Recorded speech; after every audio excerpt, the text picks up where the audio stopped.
This is the #1 podcast in Colorado, the Double Barrel Brothers Podcast. Here we go! Here we go! Get ready. Double Barrel Brothers are back to entertain you with our wits. You thought I was going to say, never mind. Music, comedy, sports, and from time to time, some smart apps. Find us on iTunes, Google Play, and all social media with our handle at DB Bros Podcast. Now, let's get the show started. 4, 3, 2, 1. Boom. There's supposed to be, there's always supposed to be something there. Right. I'm telling you right now, man. It's so weird to have a countdown and then we're like, hi. It's like, hey, how's it going? It's like, dude, so much going on lately. We've been trying to get this video thing going so we look, like the professionals that we actually are. I mean, you guys would really appreciate our studio. It looks amazing. Drew has done a fantabulous job of setting this place up. And we just, we need more time in the day, man. You know what I'm saying? Yeah. Well, I mean, we had plans, yesterday, maybe the day before to do something, and then just things come up, man. Our intentions are good. Our intentions are definitely good. Well, that and now, okay, so as you know, not too long ago, I got another super speeding ticket, right? So 25 over on Constitution. I don't know if you drive 35 miles an hour on Constitution, but I cannot. I don't know anybody who does. In fact, the reason why I got here so late today, I left my house at 1 o'clock and I got here at almost 1:45, right? which is because I have to now, because I'm in danger of losing my license just because of chronic speeding, right? Habitual speeding, that, I have to drive the speed limit and it's killing me. It took me 45 minutes to get here, bro. I can get to Denver in 35. I'm just saying, that's all. Well, at least you got that in that mindset where you don't want to screw more shit up. Yeah. Because if you said you're about to lose your license or you might lose your license, I thought it was gone. I thought you didn't have it anymore. Apparently, I've still got some points left, but I did go to my first appearance for this speeding ticket, and they want to take 5 points off of me for this one. So I told them I'm gonna have to check with the DMV and see how many I got left to see if this is a deal or not. I don't know. We're gonna have to talk about it. So otherwise, I'm gonna take it to trial and just get take my chances. Hopefully, the guy doesn't show up. So I mean, we're in the new studio, and we're having some mishaps here and there when we first start out here. It happens. So we're going to get all that shit together. But today we have a young lady on it with us who has millions of watchers on all of her videos. She's a huge inspiration for a lot of different people, going through addiction and people that are currently in the process of it. All right. And so we got Chanda Lynn, and I was telling my kids I was Chanda Lynn, and they were like, "You mean like Rihanna?" And I was like, "No, it's not chandelier. And I said, number one, it's not Rihanna. You got this all wrong." But she is talented. She does rap. She does poetry. Absolutely. You know what I mean? She's got a great mind.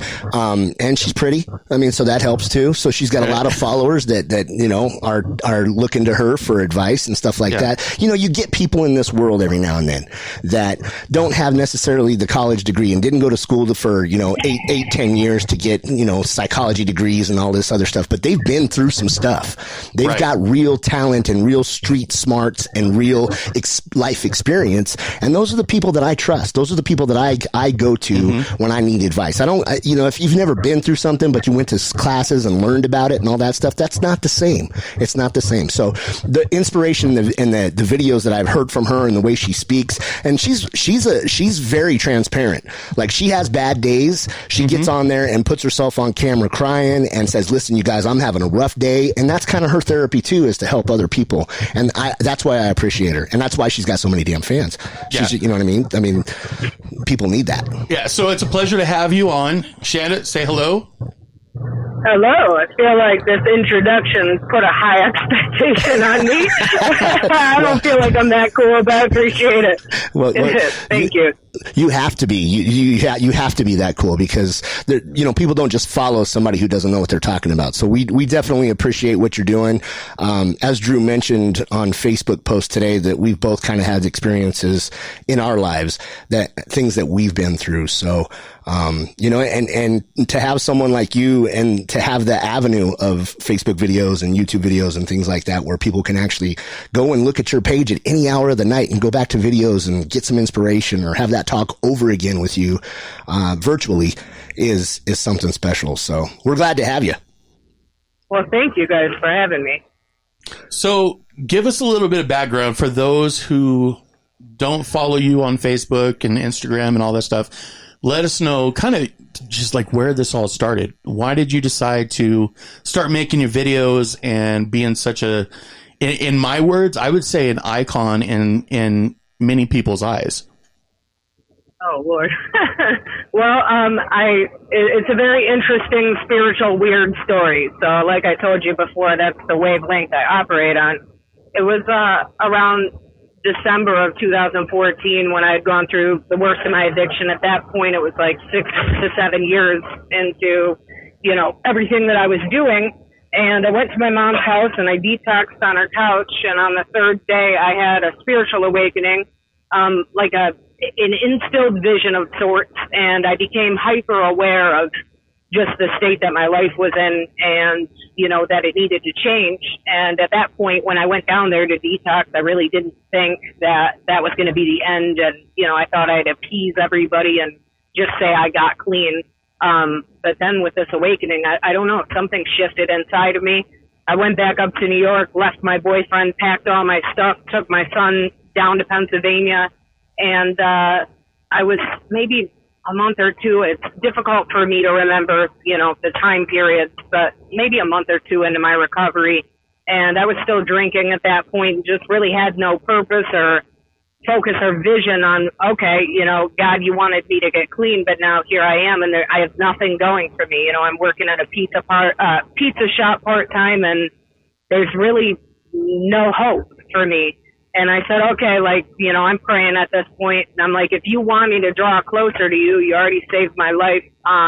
You're going to need to send me a Pentecostal church like the one I grew up in, where they're like raising their hands and they're speaking in tongues and they're really weird. Like that's what I wanted, because that's where I felt comfortable, right? I didn't want to go to a Catholic church or anything like that. And I'm in this small podunk coal mining town in Pennsylvania, and there's nothing around except for one Catholic church in the town. And a week after I prayed that prayer, I go to Dollar General, get some stuff, and I got in my car, or my mom's car, I should say, that I was borrowing. And this guy comes up and knocks on my window, and I'm like, oh, what a psychopath. Okay, let me crack the window a little bit. And he said the Holy Spirit led me to tell you that a new Pentecostal church opened up a couple blocks down the road, and God has a calling on your life. He wants you to be in ministry, and he wants you to go this weekend. You got to be kidding me. Like, that actually happened, no, just out of the blue. Yes, a week after I prayed that, right? So I go to this Pentecostal church. I'm like, all right, this is getting weird, and everybody there is doing their normal weird stuff, raising their hands, speaking in tongues, but they were on fire for something, right? Like they had something I wanted, and they had a deeper understanding of life, because all my life I've been kind of like tormented and bizarre and just not like other people. But I wanted what they had. And they're like, okay, well, you got to get baptized. And if you want the Holy Spirit, you got to ask for the Holy Spirit. So I was like, okay. I got baptized, and they had them pray over me because I wanted this Holy Spirit they said they had, this God inside of them that led them to do magnificent things and to feel okay. And on the third day, I woke up speaking like this very bizarre new language that was very similar to Arabic. And I'd never spoken Arabic before or anything like that. And I learned that speaking in tongues was real. And I was instilled with this vision. And God told me that I was going to reach hundreds of thousands, if not millions of people with my story, and I need to go out and share it. And my mind was blown, because at that point, I'm just a few months into recovery. I have nothing again, and I was not well spoken. If you watch any of my early videos, I would stutter, stammer through everything. I was very quiet and shy, and I was like, there is no way that this is what I'm meant to do with my life. But I followed that calling, and I put out my first video saying, hi, I'm Chanda, and I'm in recovery, and you don't have to die, or whatever I said. And that reached like 35,000 people, which was, that doesn't normally happen. And then I just kind of took it from there. So, sorry for being so long-winded, but that's part of it. No, I mean, that's what we want to hear. We want to send people in the right direction. Some people, the religion is just not their go-to. You know what I mean? You got 12 steps. You got the smart recovery. You got all this other stuff. It's not exactly good for everybody. You know what I mean? Yeah. I personally don't I go to church, and I relate to everything that's said. Now, I'm not going to lie, when the pastor starts talking in tongue, I stand up and I kind of, try to get my big ass out the way and leave, because that's just not where I'm at. And I totally get it. And when he was talking about that, and he asked everybody if they feel it, they want it, they want to do it, then all you gotta just do it now and speak in tongue. And there were he started doing it, and he was speaking more Hebrew type stuff. And I guess it could be bestowed that way. It's usually when you ask and you're prayed over, right? And Richie and I were talking, and it's a very interesting concept that even Jesus couldn't perform miracles where they weren't believed in, right? And there were certain places he would go that just, even Jesus himself, God, right? If people didn't have that level of belief, they weren't able to receive healing, and they weren't able to have their lives transformed. And it all comes back to that. Whatever wavelength you operate on is the wavelength you're going to receive. So if you're not quite there yet, right, and this maybe doesn't align with where you are in your path, then there's nothing against that. And maybe, one day the door will open where you'll be more receptive, or maybe you won't. I believe that there's more than one way to do everything, and I never confine people, at least with what I do, that they have to align with what I believe in, right? It's just a part of what actually happened to me. And I think that appeals to a lot of people, because I don't box them, and I don't tell them, if you don't work the 12 steps, you're going to relapse and die, or if you don't believe in Jesus and speak in tongues, then you must not really have faith. But it's an interesting walk. Well, I just remember when he asked for people to speak in tongue, and there was one lady, she was way in the background. You don't have a clue who she is until she started doing it. And I felt like I was in Wakanda, and watching the Black Panther. She was hollering some crazy stuff, and that's not a comfort level that I'm ready for. You know what I mean? Gotcha. Mike, have you ever dealt with that? No, I'm not a religious type person, but I believe that there's something after this life, and I believe that there's a higher power we're all made of energy. Energy doesn't die. It goes on and it goes on, and it transforms into whatever. And I believe that, yes, you have connections with people. I believe you have connections with, whether you call it God, the Holy Spirit, whether you call it, whatever people in Wakanda call it, whatever, it doesn't matter. As long as, here's my view, as long as it's positive and it's leading you into a better life, or it's helping you in some way, then what the hell's wrong with it? Who am I to judge? I'm not gonna say, oh, well, that's speaking in tongues is crazy to me. That's just somebody's losing their mind. Do whatever you need to do to become a better person, to live a better life, to bring other people happiness, joy, and into your life as well. And if that's helping these people recover, and if her spirituality needed her to go to that church, and she woke up with enough belief and enough strength inside of her to get past whatever she needed to get past at that point in time, that she woke up speaking tongues, and I say, speak it, girl. Tongue it up, man. That's all good. Have you had that experience though, Mike? Have you a religious experience? Something hit me in your past? We won't go into deep in your past, but when you were doing a lot of stuff, you spoke to me about things, yeah, and what created the notion to like say, hey, I'm gonna stop today? So with me, it wasn't. I've always had a really strong mind where I can say, like, when I needed to quit smoking, I said, this is my last cigarette. I put it down. I had smoked for 20 years and I never picked up another one. When I was smoking meth, I was smoking every day, all day for a good solid 8 to 10 years. And I was sitting in an apartment complex, on a crate with candles lit, and had no furniture because it all got repossessed because I was rent-a-furniture guy. And my rent wasn't paid for, but the doors were locked, so they couldn't come get me. They couldn't kick me out unless they could get in. I mean, there was legal stuff, but I was living a rough life, man. I was addicted to getting high and partying, and I didn't give a shit about anything. And once I found out that I was going to be a father, I was sitting in Planned Parenthood with the mother of my first son, and they took the pregnancy test. They set it down in front of me. That thing turned positive, and they said, yep, you're going to be a father. I had dope in my pocket at the time. I had dope in my pocket, and I pulled it out of my pocket, and I threw it away, and I was done. And to me, that was that's why I call him my angel. That's why I say you saved my life, because knowing that I was now responsible for this other life, something inside of me said, it ain't about you anymore. It ain't about the high. It ain't about partying. It ain't about getting laid. It ain't about music. It ain't about anything. This is your life now. You're a father and you're responsible for this kid. And that's what did it. So that was my religious experience, I guess.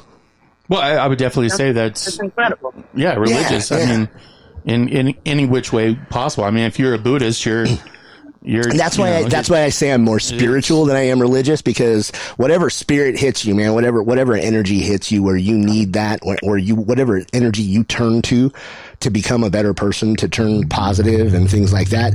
The same way I would say someone who hears voices in their head that tells someone to kill them, or that tells them to kill someone, is a demon.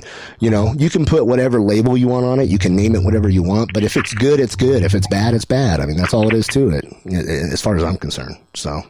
Yeah. So with you guys, you and Richie, like how does that relationship really like coincide? Being that you guys have both gone through, similar but like different aspects of being an addict at some point in time. How are you guys able to support with each other and fix that? Because I know with me personally, it's really fucking hard for family members in general to understand the stuff that you're going through. And it you can't like open your mouth enough to explain to them, to let them know, like, hey, this shit's really messing me up. This is what happened. This is why I did it. And so, I mean, how does that, work with you guys? I think it's one of our greatest strengths, honestly. I'm not sure that if he were any other person, I could actually handle all of it. But because we have a similar vision and a similar passion, it's created a deeper understanding of each other. Because by no means am I happy and positive all of the time. And just, recently I've finally been able to get out of like my exhaustive pit of depression. But, before the last couple weeks, he's witnessed some of my most awful mental health and, spiritual issues. And I don't think that if he didn't have the knowledge he had about it, we would have survived that. And just his way of communicating with me is profound, and it makes sense to me because he's been in the same dark places and experienced similar things. But I think I said on my live video, I don't go out and encourage people to, if they're in recovery, to find somebody else who's in recovery, because it's a double-edged sword, right? So it can be our greatest strength, but, say if he relapses or I do, God forbid, that could be an influence over either of us, and hopefully in that scenario, which I hope never happens, we would be able to pull one another out. But it can be dangerous and it can be extremely powerful. And that's what we're just on the powerful side of it. and that's kind of what I mean by energies. Like there's energies that you can get from someone else that maybe like she said, you're not going to find maybe another addict that gives you that kind of strength or that energy that he, she feeds off of him, he feeds off of her. And that's why people connect to her, via Facebook or whatever social media outlet she's using at that particular time. they're connecting with her because of her energy. They can watch her videos, look at her, and see that she's genuine. I mean, when you watch her videos, you can definitely see that she's genuine. She talks and brings tears to her eyes, and she has emotion involved in this, and she genuinely cares, right? About people and things like that. And so she's feeding an energy, whether it's via your laptop or your cell phone or whatever the case may be. You're getting that energy from her. And that's why so many followers, man. That's why. Do you have any kind of educational background in recovery or helping anyone with addiction as far as like certifications or degrees or anything like that? I've gotten my recovery coaching, certificate, and I did some peer work of studying and courses, but it's really just been hands-on for the last few years. And I've talked to thousands of people now, not just dozens or hundreds. And then having, the own basis in my family of my brother and my aunt passing away from addiction. And it's been just real life experience.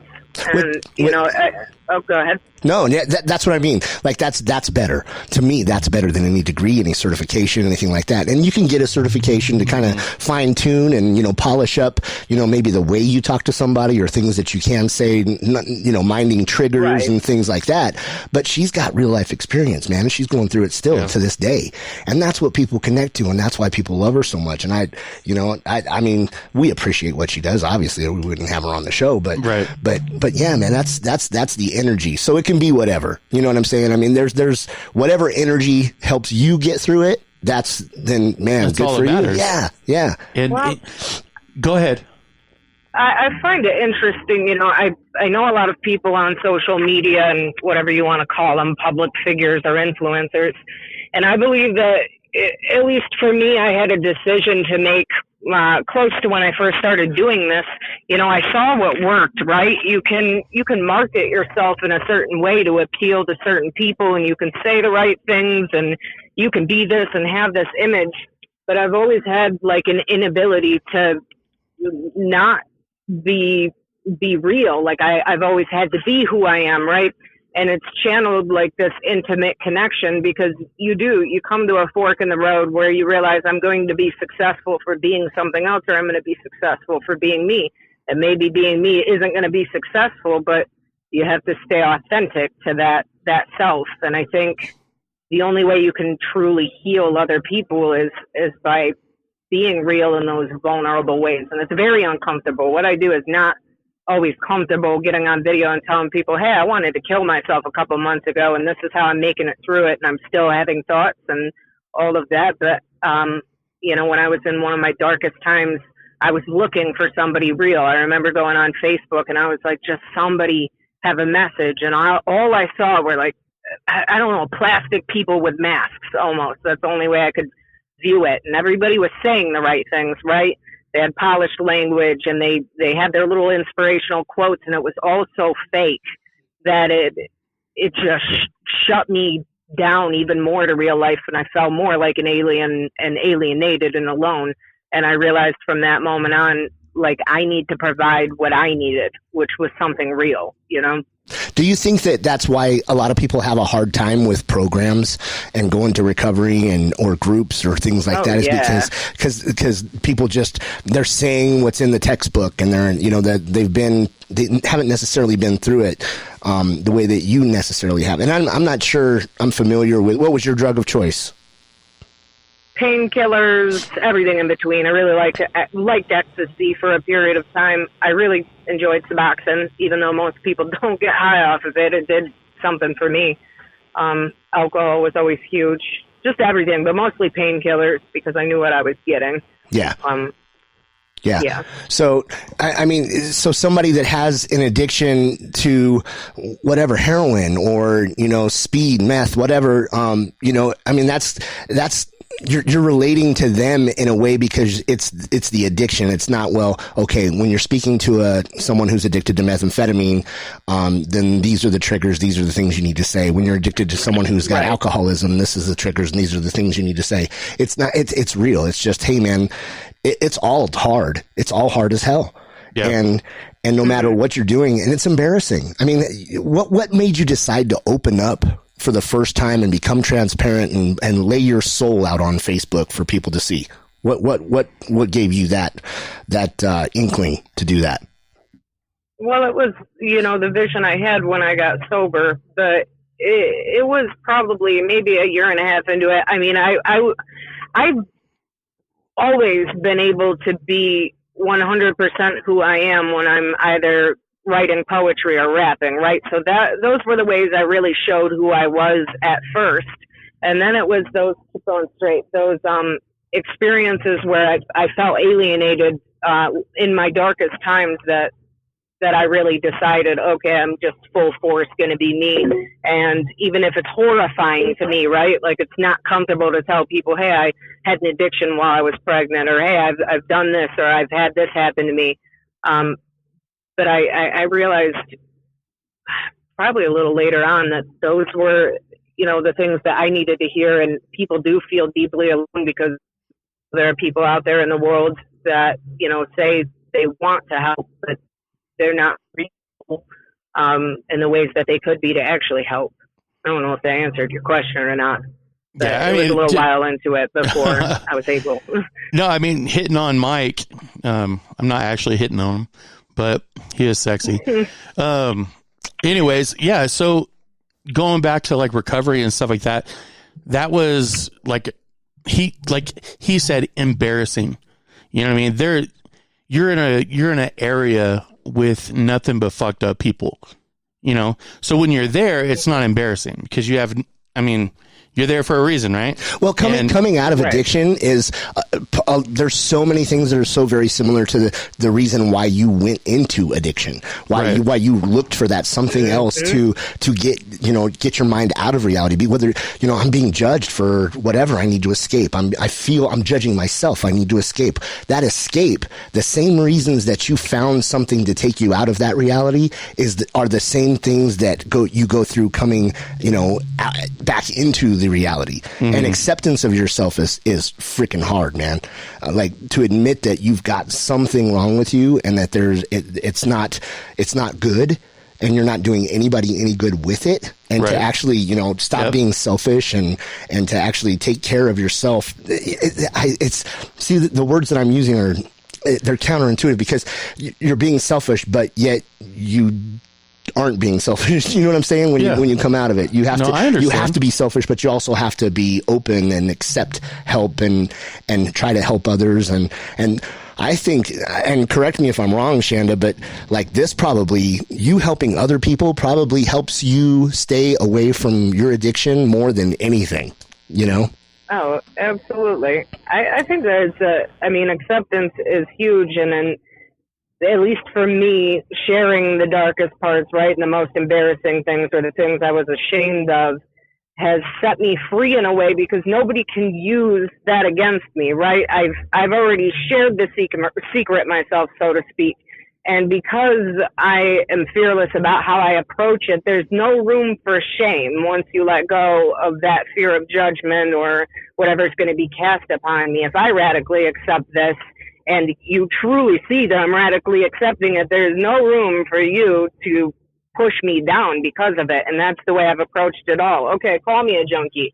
That's funny. Let me make a funny meme with the word junkie in it because, humor shuts down shame, right? Just like radical acceptance does. And that's the way I approached it in the beginning. It was very difficult coming out, feeling embarrassed about it. Here, stop here really quick. Feeling embarrassed about it. And then, at first it wasn't all love and support. It was, you stupid junkie, go kill yourself, this and that. But wished you would have overdosed. I would have gave you drugs and, done things to you. I mean, it was awful. But I don't know. In the face of that adversity, I just offered my acceptance of myself and I ended up rendering a lot more love and support than that negativity. Isn't that amazing to you? That's amazing to me that people are such pieces of shit. There's actually people out there. No, you know what I mean? Yeah. Like the people are actually out there when someone's exposing themselves and they're down. Spiritually naked. Yeah. They're giving everything and they're putting it out there to try to help themselves or for whatever reason. That you got to get on there and be a keyboard warrior and say, I wish you would have killed yourself. I wish you would have died. I wish you would have. That, you know what? You've got the problem. Yeah. You're the asshole. You've got more issues than anybody can deal with. It's not like you could just walk away from being a dick. Well, and they never show themselves either. You know what I mean? It's just like you said, a keyboard warrior, and you never know who they are. Yeah. And if you do know them, they're not ever going to say a damn word to your face. And why? Not ever. What is the motivation behind judging someone like that? I don't understand. Because like you said, it's just making themselves feel better. Yeah. You know what I mean? Yeah. It's crazy to me. Their life is all screwed up. Well, you know what? My life's screwed up too. There's not anybody out there who doesn't have some shit. If you pretend that you're not fucked up in some like silly little way, yeah, dude, you're living a dream. Yeah. Yeah. And it's just amazing to me because that happens so often. And to have it out there on a platform like you do, Chanda, and being able to, literally millions of people have watched your videos, and having that platform to help other people, because I can't imagine what you go through on a daily basis. Well, to be able to have that kind of strength to step aside from that and still try to go out there and help people and say positive things and try to guide people who might need you, out of 25,000 people who are sitting here telling me to kill, that I should have killed myself, that I'm a piece of shit, that I'm a junkie, there's one out there that needed me and just, took what I had to say and took it to heart and benefited their life in some way. That's good for you. Good for fucking you. You know what I'm saying? Yeah, it was about 90 to 95% hatred and about 5 to 10%, of love and support. And a lot of it came at first from my hometown because, people get intimidated when you do something good and they may not be yet. But then it's just expanded. I'm glad I went through that. I'm glad that people were awful. Because it gave me thicker, tougher skin, because when you do get better, you get attacked in all kinds of ways. When your platform gets larger, it's very bizarre the things people make up about you, and I don't know. I personally completely understand what you're saying, because, back in the day, being a fighter, Mike was a fighter as well. When you're on top of your fight game, everybody wants to hang out with you. Everybody wants to be. Yeah. I trained with this guy. I trained with that guy, and I would have to go back and say, well, yeah, I trained with these guys, but it wasn't because I needed the clout. I didn't need to know that I was hanging out with some cool people. It was simply because I got knowledge from those people.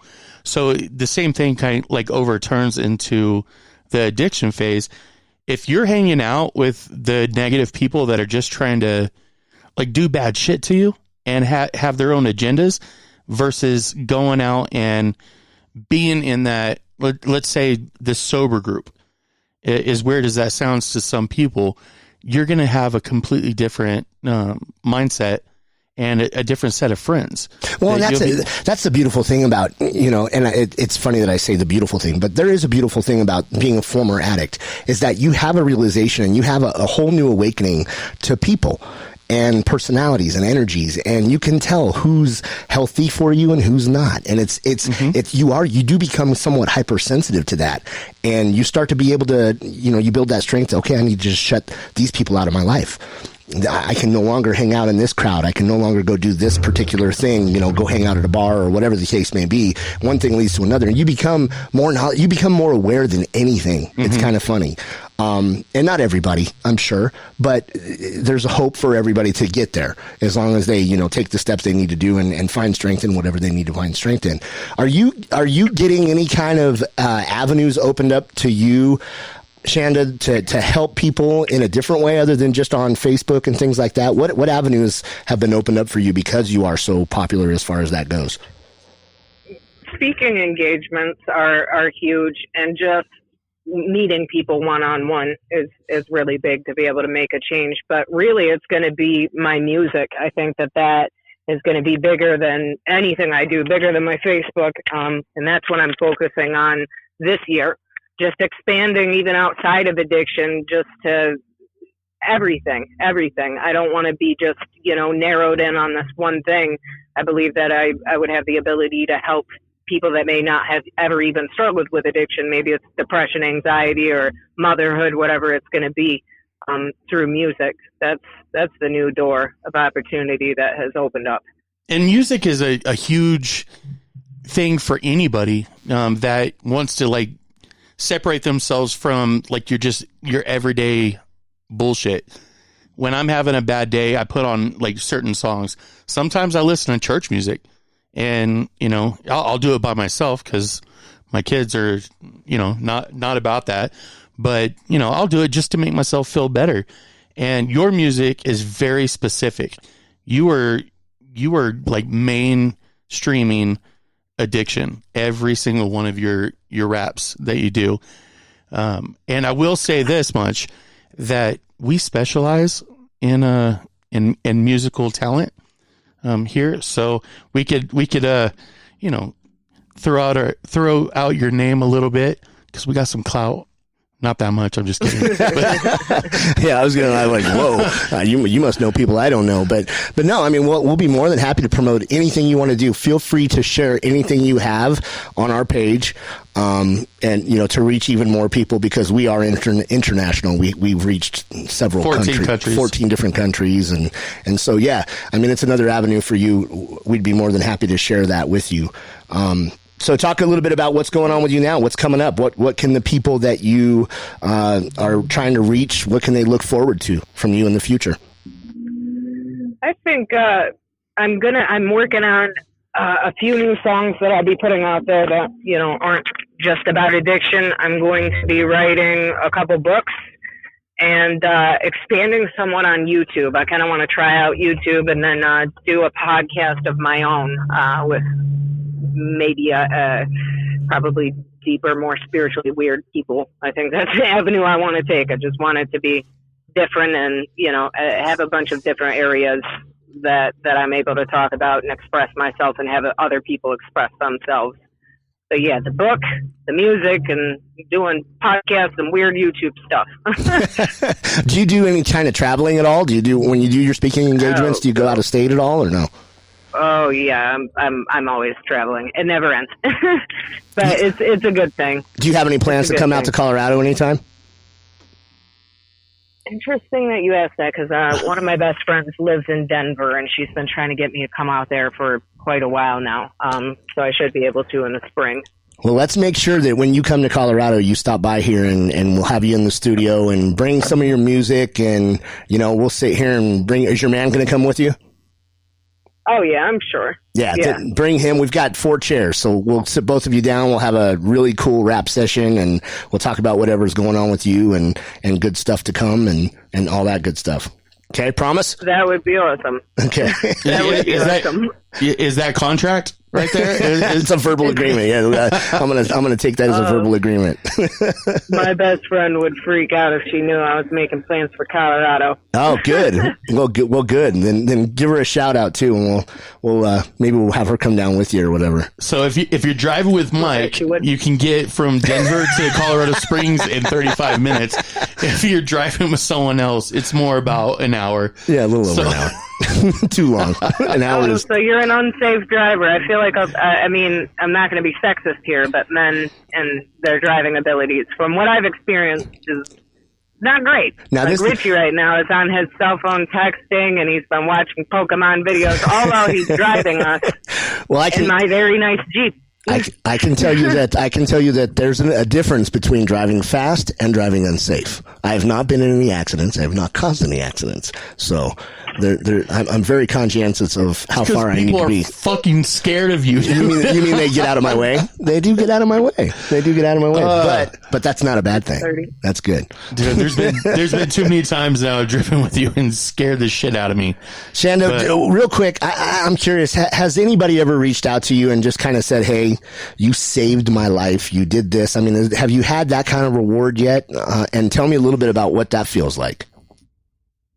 Yeah, countless times, and it makes me feel weird. I mean, like, I think a lot of people, or I don't know, some people like to take credit for things, or they like to say, I did this or that, or this is what I've accomplished, or I'm out here saving lives, and look at me, and God, I'm God's gift to earth. And then, you know, somebody like me, I don't take personal responsibility for helping somebody else, even when I know that I intentionally have helped, right? Because I believe that I'm like more like an instrument or a tool rather than like the source of something. And it feels egotistical to me to view it any other way. So, I mean, I'm thankful that they got help. Take a right here. I'm thankful that they got help, but as far as like me being the reason, I don't know. I guess it's always been uncomfortable for me. I've never been somebody that wanted to be famous or recognized or loved or any of that. So it's still hard to accept that I can make a difference or I have made a difference, if that makes sense. Trying to work on it in therapy. Well, you definitely are helping. You're making a difference, and we appreciate it, because anybody that feels like they're so secluded and they're by themselves and they need help, this is such a huge, gigantic, like, weight off their shoulders to be able to just come out and relate to somebody that's gone through it. And that is, and if I'm right, I might be wrong, but you're 5 years sober? Yeah. Yeah. Yep. So, and that's amazing. So, well, and the way she does it is what's so cool, because people can be watching the video and be going through, and that is a self moment. Like, those people are there's tunnel vision there. When you're addicted to something, there's a tunnel vision. You're not thinking about the future, 2 weeks out even. You're thinking about right then, right now. Where's my next high? And what am I doing right now? And for them to be able to have a weak moment and just pop open her video and it sounds like she's speaking directly to you, because what she's saying is relevant and it's familiar. And so that is a beautiful thing, Chanda. Don't minimalize what you're doing. And I'm glad you don't have an ego about it, but don't minimalize what you're doing and not accept the fact that, man, you do help people. Like, there's a reason why you have so many followers and so many fans, that you're doing good stuff. And fuck what anybody else thinks. If anybody who's got anything negative to say about it, just send them our way. Yeah. I mean, fuck them. Well, I appreciate it. So I'll get there at some point, right? Self-esteem is still something I'm working on, but it's a fine line to walk between humility and ego, and that's a scary line for me. I've always been in fear of accepting too much credit or anything like that, so I don't at all. I'd rather err on the side of humility than anything else. And there's nothing wrong with that. Nothing wrong with that at all. Yeah. So. All right. Well, so how can everybody find you if they haven't found you already? I have a ridiculous Instagram that really serves no purpose, but I like sharing memes on there. And then I have Facebook. It's Chanda Lynn, ChandALYNN. And I don't know what other platforms I have. I think I have YouTube, but I'm working on that one. Okay. What's be the best way? What's your call sign? My call sign? Yeah, Facebook at, or backslash. Oh, yeah. Facebook at Chanda Lynn 33. There you go. All right. Ladies and gentlemen, this has been awesome. Like, this is like an eye opener. For me, I know, this is good for Mike too. It's kind of our own little therapy session for a half a second. Thank you so much for being on with us. We do really appreciate it. Well, thank you for having me. I enjoyed this. Yeah, and like I said, when you're in Colorado, we're going to have you in the studio, and we're going to send people your way. We talk to a lot of people who are from all walks of life. So anybody positive, we always try to help them a little bit. So when you get your book going and when you have your songs recorded, please reach out to us and let us share the positive stuff that you're doing with the rest of the world, and we'll catch you the next time around. Awesome. You guys have a good day. You too, Chanda. You too. Bye. Bye. So very cool. Like, that's good stuff. Just, doing good things for people. That's good. I wanted to kind of go down the road, just like in general, like, can you imagine like how, like, the busyness of her life is with being so popular on there and having so many people contact her? Your phone never shuts up. Like, ever. I mean, you can't look at, your Instagram or your Facebook. You've got 275 messages. Trust me, it's more than that. I'm surprised she even responded to me. But I'm talking about, like, you don't even know who your friends are. Yeah. You know what I mean? You can't respond or anything like that. But no, definitely cool lady. Good for her for doing everything that she's done, dude. That's amazing. Yeah. Yeah. And I do catch, now that I'm following her, she posts good stuff on there. She's got videos of just everyday life. She's got, she's a real person, and that's why people are connecting with her. And that's good. So she shaved her head, or the sides of her head. I saw that. That's crazy. Yeah. Good for her. Yeah, it doesn't look bad. Change. No, it's just that's crazy. You gotta be a good looking chick to pull off a shaved head. So she didn't shave it all off yet, but you can't be ugly and shave your head. There's no Britney Spears. You know what I mean? But yeah. So if you guys, if you're having a hard time with anything, no matter what your addiction is, it can be anything from a sex addiction all the way to whatever, narcotics or alcohol or whatever the case may be, or you're just depressed and need some inspiration, go check out Chanda Lynn. It's Chanda. Last name is Lynn. She's on Facebook. She has plenty of videos. You can go back and watch and get some inspiration without having to expose yourself at all. And who knows, man, maybe she'll help you out in some way. Chanda Lynn 33. Chanda Lynn 33. Facebook at Chanda Lynn 33. All right. And don't forget to like, share, and comment on this once it's out, which will be just in a little bit. Yeah, just in a little bit. And man, we're going to get this dang video thing going, you guys. Trust us. It looks so cool. I know we talk all kinds of smack about it, but we're not using cheap equipment. We're this stuff we got to learn about a little bit. So, we'll get that rocking and rolling because we know how pretty we are, and we know you want to see it. So shit. Hang in there. Yeah, we're Dropkick Mike. Vanilla Gorilla, it's Drew. We are out. See ya. Biggity blast off, taking the mask off, coming the back door. Breaking the dance off, taking the stash off. I ain't leaving till I know the cash gone. Dash off, looking at it, fucker with suede. It's been a bad call. Mass off, that you can do it like me. Get the crowd jumping, the puppet, this high fee. Check 1, check 2, check mic 3. Don't speak, cause C is the best indeed. Fuck a critic. Any beat, I'ma kill it. Stay ripping up shows so everybody can feel it. When my lyrics ain't nobody.